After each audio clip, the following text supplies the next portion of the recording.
pour ces temps devant sa présence. Je veux que tu puisses te glorifier les jours. Merci parce qu'il a disposé son temps pour nous écouter.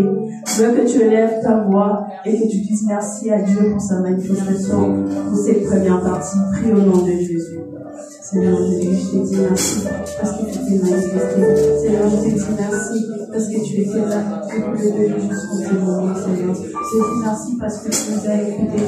Merci parce que tu nous as écoutés avec chanté par le Seigneur Jésus. Je te dis merci parce que tu nous as écoutés et que tu nous as prières. Merci d'avoir récité par nous. Merci d'avoir permis de rendre ce lieu. Je te remercie pour célébrer ta résurrection. C'est une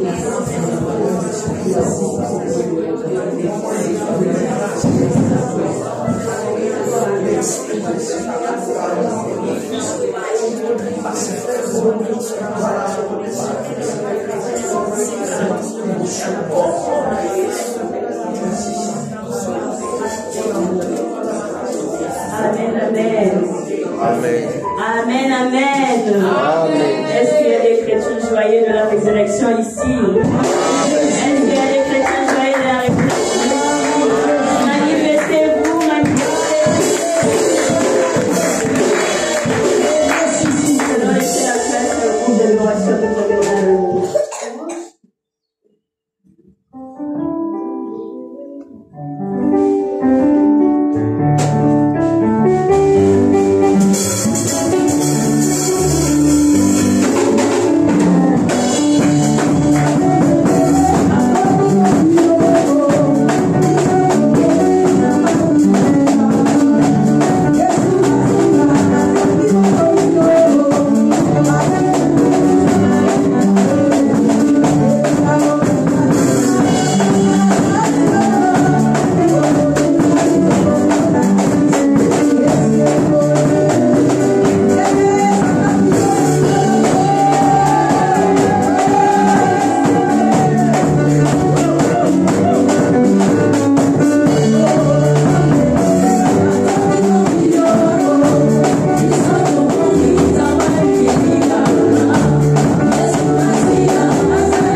s'asseoir. Nous allons passer au témoignage. S'il y a quelqu'un qui a un témoignage ou une chanson individuelle, de passer. Condition. On va dire, vous partez seul, mais vos femmes et vos enfants vont rester. Soit vous partez avec vos femmes, mais vos enfants vont rester. C'était des conditions que Pharaon donnait aux enfants d'Israël. Et ces conditions ne plaisaient jamais à Moïse.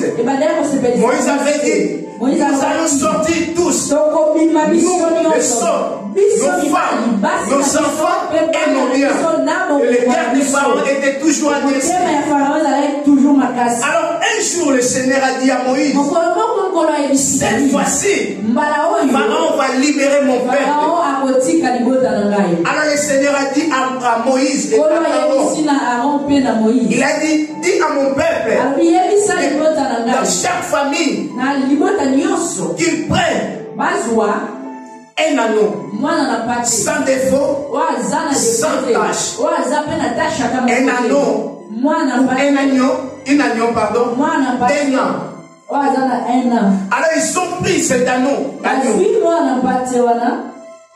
et Dieu avait dit à Moïse, lorsque vous prenez cet agneau, vous allez l'immoler, et vous prenez son sang, vous le mettrez entre deux linteaux, et aussi au-dessus de la porte. Et pendant la nuit, l'ange de la mort va passer. Lorsque l'ange de la mort va passer, à la maison où il verra le sang, il va passer outre. Mais là où il ne verra pas le sang, l'ange de la mort va tuer. Alléluia. C'était les instructions que Dieu avait données à Moïse et Aaron. Et Moïse et Aaron sont allés dire aux enfants d'Israël. Et les enfants d'Israël ont fait ce que Moïse et Aaron les ont dit. Alors pendant la nuit, l'ange de la mort devait passer. Lorsque l'ange de la mort est passé, là où il a vu le sang, il a dit ici je ne peux pas entrer parce qu'il y a quelqu'un déjà qui est mort. Parce que l'objectif de l'ange était pour tuer. Sa mission était de voir la mort dans chaque famille. Alors dans la famille où il voyait le sang, l'ange passait à côté. Mais dans la famille où il n'y avait pas le sang, l'ange était obligé de tuer les premiers. Alors cette nuit-là, il y a une pleure et des grincements des dents. Cette mort est arrivée même à la maison de Pharaon. Pharaon qui était bien protégé par son armée, par ses magiciens. Mais ces jours-là, ces magiciens n'ont pas pu faire ce que Moïse avait fait à partir de l'ange de la mort. Et ces jours-là, elle même la plaire dans la maison de Pharaon. Et Pharaon a perdu même son premier-né. Celui qui devait rester à la place de Pharaon. Celui qui devait succéder Pharaon. Il est perdu. Il est mort. Pas seulement Pharaon, mais même les magiciens de Pharaon. Et tous les peuples égyptiens, ces jours-là, ils ont perdu leur première-né. Parce que là, les hommes, mais aussi avec les animaux. Et les animaux sauvages, aussi les animaux domestiques. Et ces jours-là, il y avait un chaos. Toutes les familles pleuraient. Donc, vous n'avez pas besoin de quelqu'un pour venir pleurer avec vous. Parce que lui-même aussi dans sa maison, il y a quelqu'un qui est mort. Et ces jours-là, Pharaon a vu cela. Il a dit non. Pharaon a crié. Il a appelé Moïse. Il a appelé Aaron. Il a dit, dis à ton peuple de sortir immédiatement. Sortez vite. Et ces jours-là, Moïse, Aaron, avec les enfants d'Israël, tous sont sortis. Et ces jours-là, le Seigneur avait dit à Moïse, pendant la nuit, vous allez manger l'agneau avec des zèbres mères. Alléluia. Amen. Et pendant que vous le mangez, vos ceintures seront toujours dans le rein. Avec vos chaussures, que vous soyez prêts à courir. Parce que ce jour-là, ce sera votre délivrance. Et pendant la nuit, lorsque l'ange de la mort a passé, il a tué, il a détruit, mais au camp d'Israël, il n'y avait aucun mort. Tout le monde était vivant. C'était le jour de la Pâque. C'était leur délivrance. C'était le jour où Israël est sorti de l'Égypte. L'Israël est sorti de l'esclavagisme. Ce peuple qui a souffert pendant longtemps, ce peuple qui a toujours subi la douleur. Mais ce jour-là, c'était pour eux la délivrance. Et Israël a célébré ce fait. Israël est allé dans la montagne pour célébrer le Dieu. Parce que ce jour-là, c'était le jour de la Pâque. C'était pour eux la délivrance. C'est-à-dire, la Pâque veut dire la délivrance. La Pâque veut dire la délivrance. La Pâque veut dire la libération. Alléluia. Et Israël était sorti. Il est allé célébrer Dieu à cause de cette délivrance. Et là, Israël marchait en paix. Parce que Dieu était avec eux. Et Dieu a ordonné à Israël que chaque année, ils allaient toujours célébrer cette fête. Israël est obligé de célébrer cette fête jusqu'à ce jour. Voilà pourquoi même nous aussi nous célébrons cette fête. Et Dieu avait dit à Moïse de donner même des ordres à tous les enfants d'Israël que chaque année ils devaient célébrer cette fête. Alors même dans le Nouveau Testament, pendant que Jésus était né, ou avant lui, on célébrait toujours cette fête. Cette fête était toujours célébrée. Alors même Jésus, durant toute sa vie, il respectait ses principes. Alléluia. Un enfant de Dieu, il y a des fêtes que tu ne peux jamais louper. La fête de Pâques, la fête de Pentecôte, un enfant de Dieu, il a reçu Christ de la famille. Il ne peut jamais rester à la maison. Il ne peut jamais rester à la maison. Parce que c'est la délivrance. Parce que c'est le jour où tu étais délivré. Pendant que nous venons ici à l'église, j'étais avec mon étudiant, il m'a posé la question. J'aime toujours être avec mes étudiants. Je suis avec eux, ils ne manquent jamais de questions. Ils ont toujours des questions. Et des questions pertinentes qui me poussent encore à réfléchir. Il m'a posé la question. Tu m'avais posé des questions, mais je vais juste parler seulement d'une seule question qui nous intéresse.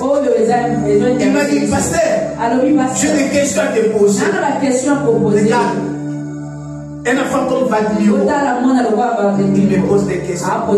Ici, il y a déjà, depuis que je suis ici avec eux, il y a seulement des catégories de personnes, à part mes étudiants. Mais mes étudiants, à tout moment, ils me posent des questions. Alors, Vladimir m'a dit, je lisais dans le livre de Matthieu. Et là, je vis que Jésus-Christ était venu chez les pharisiens, mais les pharisiens l'ont rejeté. Il me demande pourquoi. Si c'était toi d'aller répondre, parce que tu es Yaya, tu es censé de répondre.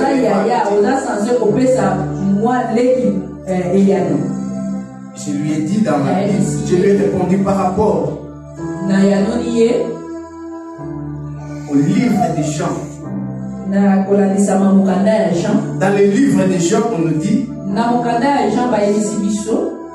Jean chapitre 1, verset 11 à 12. C'est ça ma réponse.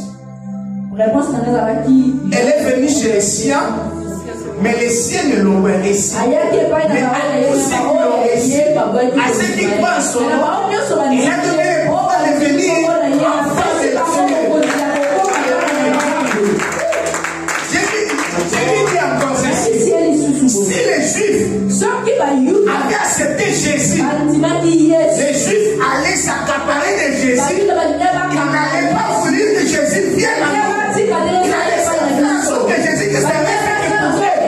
Alors nous n'allons pas connaître Jésus. Alors Dieu a fait en sorte que les Juifs puissent rejeter Jésus afin que Jésus vienne vers nous. Afin que Jésus vienne jusqu'ici en Europe, à la ville où nous sommes. Voilà pourquoi nous sommes sauvés. Et si Jésus n'était pas venu, nous n'allons pas être sauvés. Amen. Dis-moi, est-ce que c'est une bonne réponse? Amen. Dis-moi. Peut-être que j'avais échoué, je ne sais pas, c'est toi qui vas me confirmer. C'était moi? Oui. C'est ça. Merci. Alors, Jésus aussi respectait cette fête. Nous aussi, nous sommes obligés de respecter la fête des femmes.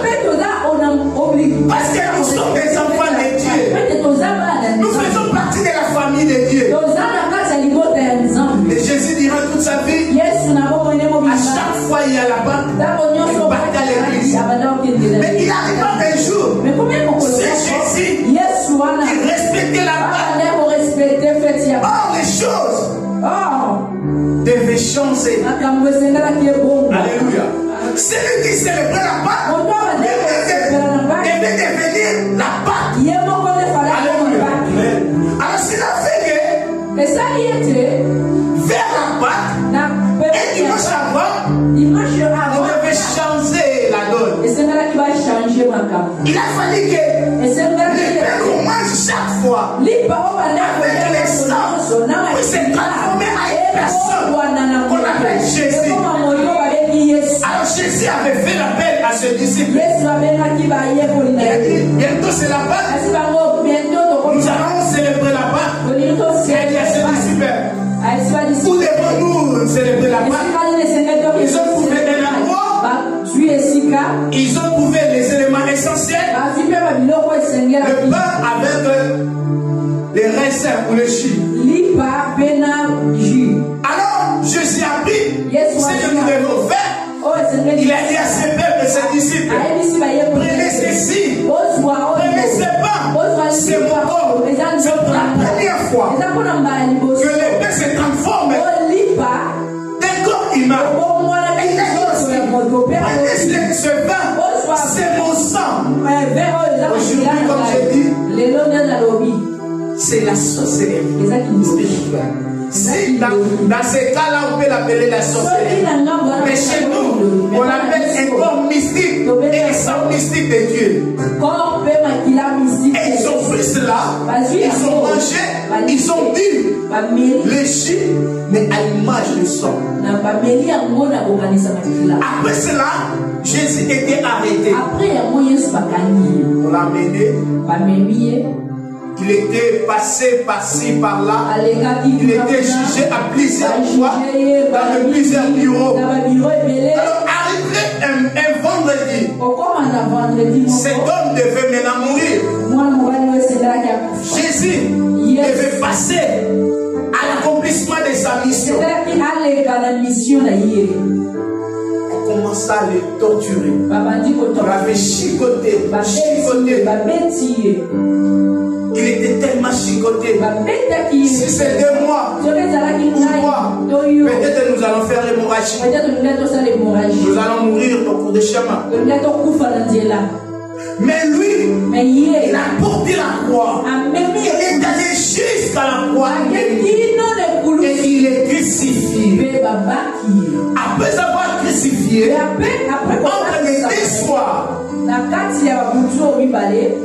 entre les deux soirs, dans les livres que nous venons de lire, dans les livres entre les deux soirs, c'était les vendredis. Je vais t'expliquer afin que tu puisses avoir la connaissance que tu sur ces deux soirs. En Israël, lorsqu'on arrivait vers 18h, la journée chante. Entre 18h et 19h, c'était début. Donc on suppose déjà à 18h, c'est une autre journée. change la journée. Et Jésus devait passer à la croix. Il est mort. Mais vu que sa mort tardait, on devait encore le chicoter et le briser même les jambes. Mais or, l'agneau que nous venons de lire dans le livre d'Exode, on dit que cet agneau, on ne devait pas les couper en morceaux. Et arrivé à la mort de Jésus, vu que sa mort tardait, les soldats ont voulu les briser les jambes. Oh, c'était déjà prophétique. Jésus est l'agneau qu'on avait déjà célébré en Israël. Oh, c'est Dieu ne fait jamais les briser.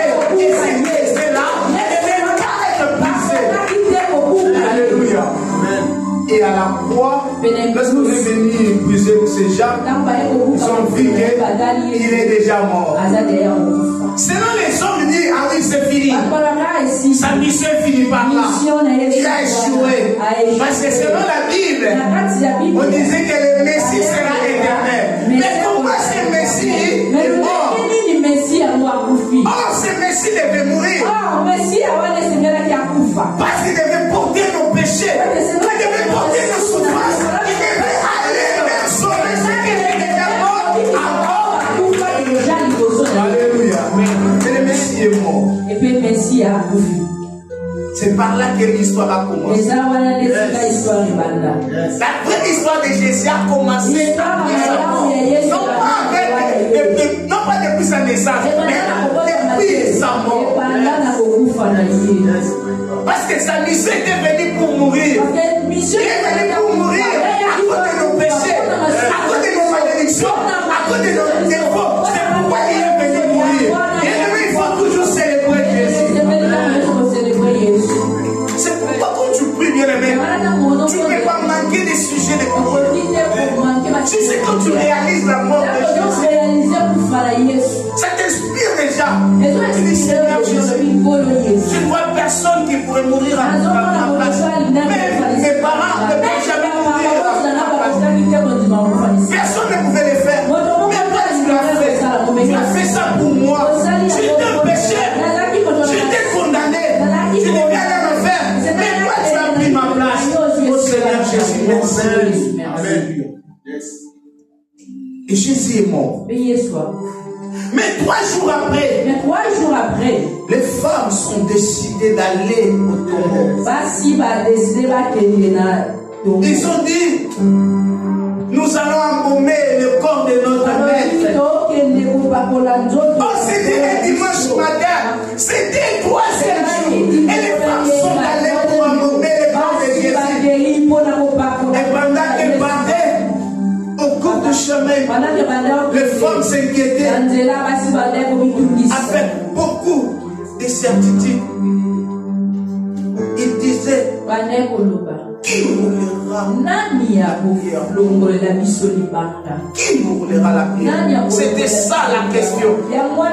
Parce qu'ils savaient que pour embaumer notre maître, il y a un souci. Lorsque nous allons arriver là-bas, nous allons trouver la pierre. Parce qu'on a même mis la pierre devant sa tombe. Devant sa tombe, il y avait une grosse pierre. Et passé mal la pierre. Mais il y a aussi des soldats. Il y a des soldats qui surveillent. Qui pourra nous aider? Les femmes s'interrogeaient. Et partaient avec des souffrances, avec des douleurs, avec des paroles de douleur. Pendant qu'elles partaient, arrivés là-bas, devant la tombe, ils ont vu déjà la pierre roulée. C'est la première des choses. Et deuxièmement, ils ont vu que les soldats qui étaient là, les soldats sont partis. Et la mort entrée dans les tombeaux, les tombeaux est vide. Je suis venu dire à quelqu'un, s'il y avait des gens qui avaient posé la pierre de votre vie, il y avait des gens qui avaient mis des tocards, des barrières de votre vie. Et c'est l'après-midi, Jésus.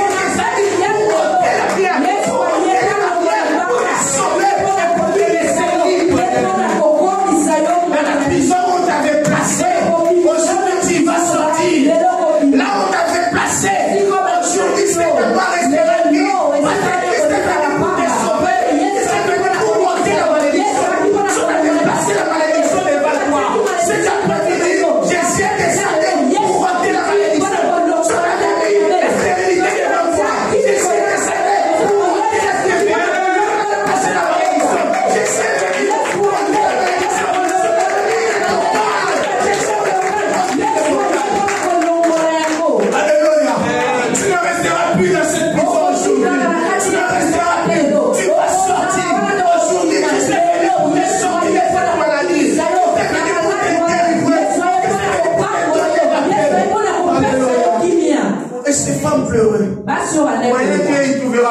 la pierre.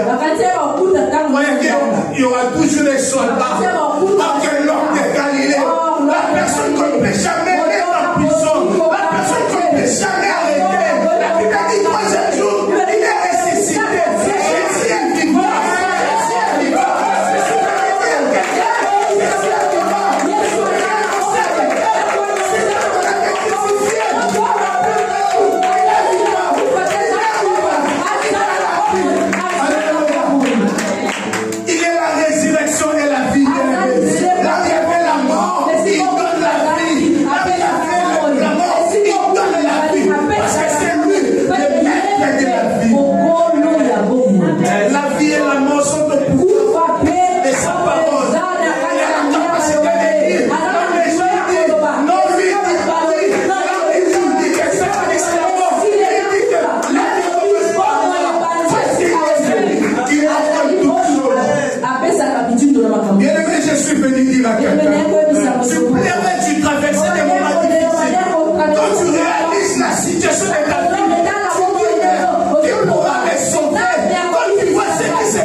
Cette femme pleurait. Marthe est venue voir son maître, la personne qui l'a aidé. Le lapider. Mais cet homme l'a sauvé. Cette femme était une femme prostituée.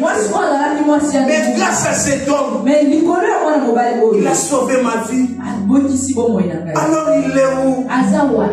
Du coup, il y a l'apparition d'un ange. Et Marie, touché son cœur, l'a dit. Si c'est toi, maître, qui as pris mon Seigneur, donne-le-moi. Bien-aimé, Marthe avait les soucis qu'on le remet sur Jésus. Je suis venu dire à quelqu'un, ce que tu avais perdu, ce que les gens ont volé dans ta vie, aujourd'hui, le Christ va te le donner encore. Il va te le donner, bien-aimé. Il va te le donner. Il va te le donner. Parce que c'est Jésus. Il est capable de multiplier les choses que les gens connaissent. Il est la bien-aimée. Ne crains rien. Ne crains rien. Aujourd'hui, les barrières vont tomber. Aujourd'hui, tu sortiras de cette prison de la famille. Aujourd'hui, tu sortiras de cette malédiction, bien-aimée. Tu vas ressusciter avec Christ. Ta situation va changer. Ta maladie va changer. Jésus est là. Il va venir te donner la solution. Alléluia. Personne au milieu des juifs ou des pharisiens croyait qu'un jour c'est Jésus et devait être ressuscité. Personne ne croyait. Or, en lui, il avait ces pouvoirs-là.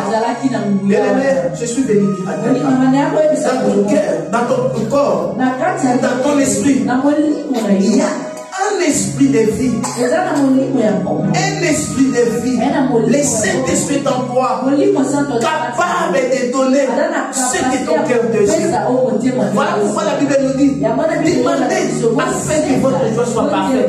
Bien aimé, il ne faut jamais hésiter de demander quelque chose à Dieu. Je voudrais qu'aujourd'hui, pendant que nous allons prier, que ton cœur demande à Dieu. Que ton cœur dise à Dieu, Seigneur, donne-le-moi. J'en ai besoin. Je suis béni. Ce que tu m'avais promis, Seigneur, donne-le-moi. Et que ton cœur soit dans la joie. Alléluia. Il y a un Dieu bien-aimé. Même si tu traverses dans la vallée de l'ombre de la mort, même si tu crois que les chemins de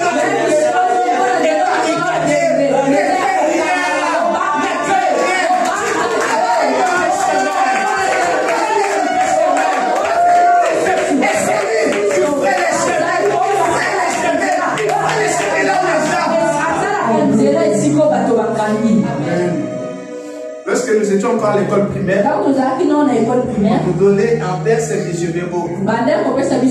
Le chemin. Un enfant au bout d'une route. Cet enfant est arrivé au bout d'une route. Il ne sait pas où y aller. Il est bloqué. De la même manière que toi et moi. Parfois tu es bloqué. Tu regardes à gauche, tu regardes à droite. Il n'y a personne. Je suis bloqué. Je suis limité. Je n'ai personne. Quand tu regardes les autres, tu dis, ah, ils sont bien. Moi je n'ai personne. Non, je te dis. Tu as quelqu'un. Tu as quelqu'un. Il s'appelle Jésus. Il s'appelle Jésus. C'est lui qui change l'identité de personne. C'est lui qui change l'état de personne. C'est lui qui change ce que les gens ont dit. Et toi tu resteras comme ça. Lui il dit non. C'est pas ce que moi j'ai dit. C'est pourquoi bien aimé. Il faut se confier qu'à la parole de Dieu. Il faut se confier qu'à la parole de Dieu. Il ne faut jamais se confier au médecin. Il ne faut jamais se confier aux hommes. Il ne faut jamais se confier aux avocats. Confie-toi seulement à Dieu. L'avocat peut te dire que cette situation ne marchera pas. Et le médecin peut dire que c'est fini. Avec cet âge que tu as. Mais cette fini là ne sort pas de la bouche de Dieu. De la bouche de Dieu, ça sort que ça recommence. Quand les hommes disent que c'est fini, ça recommence. Il faut toujours avoir la foi de voir que Dieu est là. Voir que Dieu est capable de faire des miracles. Voir que Jésus-Christ est ton contrôle. Peut-être que tu es lié quelque part. Quand tu regardes autour de toi, tu regardes ta famille, tu vois la situation de ta famille, tu dis que nous sommes liés, nous sommes bloqués. Rien ne va. Tu regardes celui qui est devant, tu regardes celui qui est derrière, tu vois que tout le monde est pareil. Ta famille, rien ne marche. Je suis venu dire à quelqu'un, peut-être que tu es ou tu vis dans une situation comme Jésus. Jésus était placé dans une tombe qui était neuve, dans une tombe riche, qui avait de valeur. Mais ils ont mis Jésus à l'intérieur, mais à l'extérieur, ils ont placé des soldats. Pourquoi? Parce qu'ils ne voulaient pas que Jésus puisse sortir. Peut-être que tu es ici en Europe, tu vis ailleurs, soit dans un autre continent, ou aussi ici en France, dans un pays ou dans un continent développé, mais ta vie ne marche pas. Ils ont mis des blocages devant toi. C'est pareil avec Jésus. Il a été enterré dans une tombe qui avait de la valeur, et on a placé des soldats, on a mis des barrières. Et toi aussi, tu passes ta vie en Europe, et rien ne marche. Tu n'as pas la joie comme les autres. Malgré le pays qui est développé, mais ta vie ne développe pas. Je suis venu dire à quelqu'un, Jésus veut changer ton histoire. Jésus veut changer ton histoire. De la même manière que les autres vivent la joie ici dans ce pays, et toi pareil.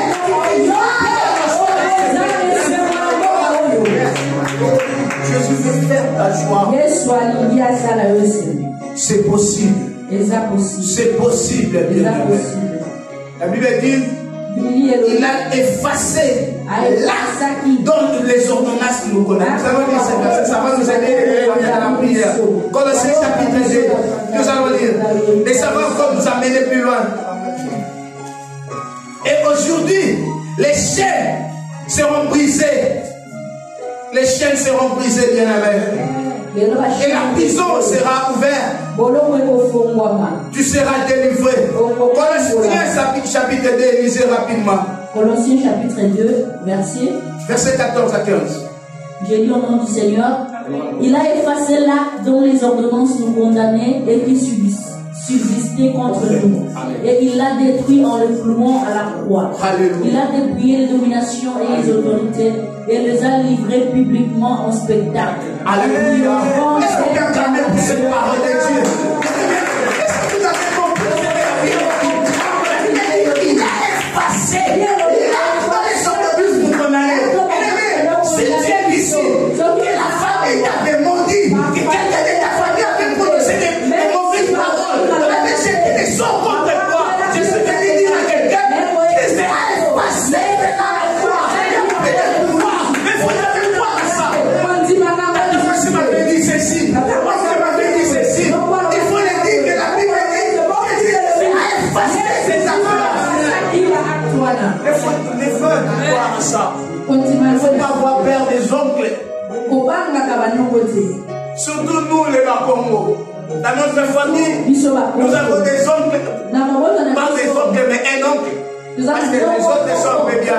Mais cet oncle-là, il veut toujours être le chef de la famille. Je dis, si tu es le chef de la famille, c'est par rapport à votre famille. Là, il faut oublier par rapport à tes enfants et tes frères, sauf notre maman et sauf nous. Si tu penses quelque chose contre nous sommes des serviteurs de Dieu. Nous allons t'enterrer. Mais il ne faut jamais avoir peur de leurs paroles. Oh, papa m'a dit, si je ne lui ai pas fait le mal, il n'y aura aucune malédiction. Si j'avais commis le mal et que j'ai reconnu que je fais le mal, je demandais pardon, c'est fini. On te dit, allez viens, pour te pardonner, tu vas passer sous mes jambes. Il ne faut pas le faire, bien aimé. Même s'ils disent que nous allons faire des cérémonies pour pas dire non. Je t'ai déjà demandé pardon, c'est fini. Parce que Christ, c'est la foi, il a effacé. Là, dans les ordonnances, nous condamner. Et qu'est-ce qu'il a fait? Il les a amenés à la croix. Jésus a éprouvé tous les démons. Je suis venu dire à quelqu'un, les démons aujourd'hui n'ont pas de pouvoir. N'ont pas de pouvoir. Ne faut pas avoir peur des démons. Il ne faut jamais avoir peur des démons. Nous allons lire encore. C'est notre texte, c'est notre dernier texte. Dans Apocalypse chapitre 12, verset 11. 12, verset 11. Apocalypse 11. Je dis, ils l'ont vaincu à cause du sang de l'agneau et à cause de la parole de leur témoignage. Et ils n'ont pas aimé leur vie jusqu'à craindre la mort. Bien aimé. Jésus-Christ a vaincu ces démons. Il a vaincu ces démons. Il a vaincu ces démons. Jésus a fait couler son sang pour toi. Jésus a fait couler son sang pour tes enfants. Jésus a fait couler son sang pour ta vie, pour la vie de tes enfants. Même si ces enfants n'existent pas encore, mais Jésus a déjà coulé son sang. Il ne faut pas avoir peur, bien-aimé. Alléluia. Tu traverses des moments compliqués, bien-aimé. Pas seulement la parole. Je dis que ça va changer. J'aimerais qu'à partir d'aujourd'hui, tu commences à regarder autrement. Même si les difficultés s'installent devant toi, tu dis ça va changer. Bientôt ça va changer. Bientôt vous n'allez pas voir ça devant moi. Parce que Christ va changer les choses. Amen. Christ va changer ma vie. Jésus est ressuscité avec ta victoire. Il est ressuscité avec ta vie. Il est ressuscité avec ton mariage. Il est ressuscité avec tes enfants. Il est ressuscité avec ton travail. Il est ressuscité en tout. Il n'a rien laissé. Il n'a rien laissé, bien-aimé. Jésus est notre vrai Pâque. Jésus est notre vrai Pâque. Jésus est notre vrai Pâque. Jésus nous a donné la vie. Bien-aimé, nous allons passer devant la table du Seigneur. Il n'y a plus de condamnation pour ceux qui sont à Christ. Que ta conscience reste pure. Que ta conscience reste pure. Parce que Christ a tout fait. Il a tout effacé à la croix. Il t'a pardonné. Tu es conscient que tu as reçu Christ dans ta vie. Tu es conscient que tu es passé par l'eau du baptême. Il ne faut pas avoir peur. Auparavant, lorsque nous prêchions par rapport à la Sainte Seine, on faisait beaucoup de condamnations. On avait peur que Christ n'est pas venu pour nous condamner. Christ n'est pas venu pour nous condamner. Il est venu pour nous sauver. Il nous suffit simplement de reconnaître quelque chose qui t'empêchait, qui te séparait avec Christ et que tu demandes pardon. C'est tout. Il n'y a plus de formulaire. Il n'y a plus de formulaire à suivre. Là, c'est un cadeau que Christ nous a donné. Il ne faut jamais louper ça. Mais quelque chose, Christ, s'il est ressuscité, c'est parce qu'il veut que nous soyons libres. Jésus veut que nous soyons libres. La mort de Jésus nous a amené plein de bonnes choses. La mort de Jésus nous a échappé de la mort. La mort de Jésus a ôté nos péchés. Et la mort de Jésus nous a donné la victoire. La mort de Jésus nous a donné le pouvoir contre toute parole que les hommes ont prononcée contre nous. Mais aujourd'hui, parce que tu reconnais que tu as menacé cette victoire, parce que tu reconnais que Christ a fait quelque chose dans ta vie, il t'a donné l'autorité. Tu vas maintenant briser toute force satanique. Tout esprit qui s'est posé devant toi, tous les blocages qui se tenaient devant toi, tu vas les briser. Toute situation qui ne marche pas bien devant toi, aujourd'hui, j'aimerais prier avec toi. J'aimerais prier avec toi. Mais passez pas cette Pâque, parce que la Pâque c'est la délivrance. Tu ne peux pas passer la Pâque avec la souffrance. Il faut que cette souffrance te quitte. Il faut que cette souffrance te laisse libre. Tu dois passer outre. Comme les enfants d'Israël. Ils ont quitté l'Égypte pour aller dans le désert pour célébrer le Dieu vivant et jusqu'au Canaan. Bien aimé, tu ne dois plus rester en Égypte. Tu ne dois plus rester dans la prison. Tu ne dois plus rester dans la malédiction. Tu ne dois plus rester bloqué quelque part. Aujourd'hui, tu seras sauvé. Aujourd'hui, tu vas sortir. Aujourd'hui, tu vas faire un pas devant. Et aujourd'hui, tu vas avancer. Parce que Christ est venu te libérer de la malédiction, de la condamnation. Christ est venu pour te libérer. Et nous allons prier, bien aimé. Nous allons prier par rapport à ce que Christ a fait. Nous allons prier par rapport à la vie que Jésus nous a donnée. Nous allons prier afin que la situation change aujourd'hui. Par rapport à la situation est changée. Tu vas prier pour ta vie. Tu vas prier pour tes démarches. Tu vas prier pour ta santé. Tu vas prier pour tout. Dieu est là. Aujourd'hui, tu seras délivré. Mais quand tu pries, n'aie pas de pitié de quelqu'un. Tu remarques qu'il y a quelqu'un qui sont là que pour dire des mauvaises paroles contre toi. Si tu as l'image de quelqu'un qui a prononcé des paroles contre toi, dans la famille ou ailleurs, ou d'une personne dont tu as rencontré dans ta vie, aujourd'hui tu n'es plus avec lui, mais il a déclaré des paroles. Et j'aimerais que tu pries.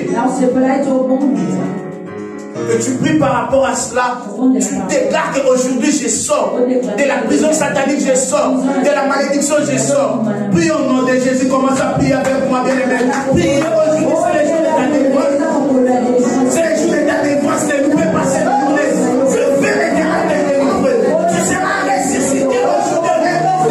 Ta situation sortira aujourd'hui. Ta vie sortira de la prison satanique. Ta vie sortira de la malédiction.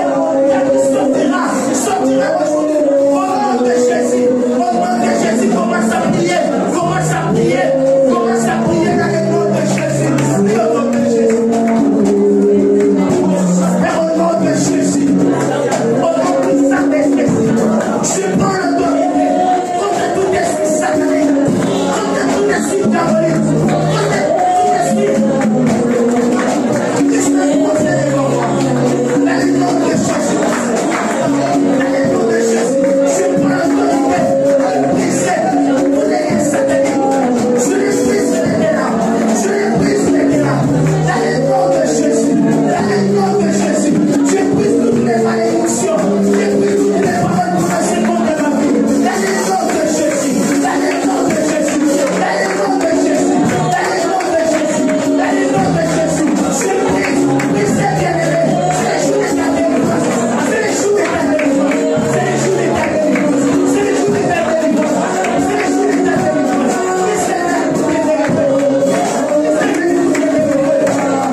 vas prier d'abord par rapport à la pierre qu'on avait placée devant toi. Ils ont placé une grosse pierre devant toi afin que ta vie ne marche pas. Tu vas ôter cette pierre cet après-midi. Tu vas déclarer que ta vie, la porte de ta vie reste maintenant ouverte. Que la porte de ta vie reste ouverte. Que la porte de ton travail reste ouverte. Que la porte de ton dimanche reste ouverte. Commence à déclarer. Que la porte de tes enfants reste ouverte. Déclarez au nom de Jésus. Dans le nom de Jésus. Père, maintenant.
nakende wapi soki na yo Jésus tango motema ekomaka suka.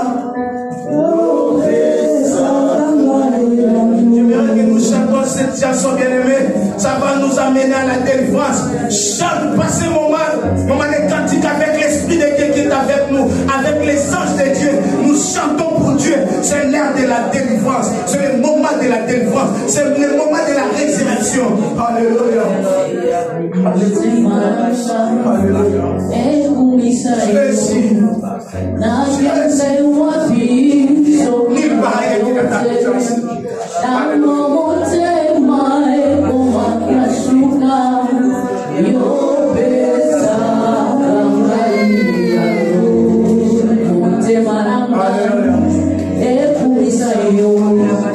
Nakende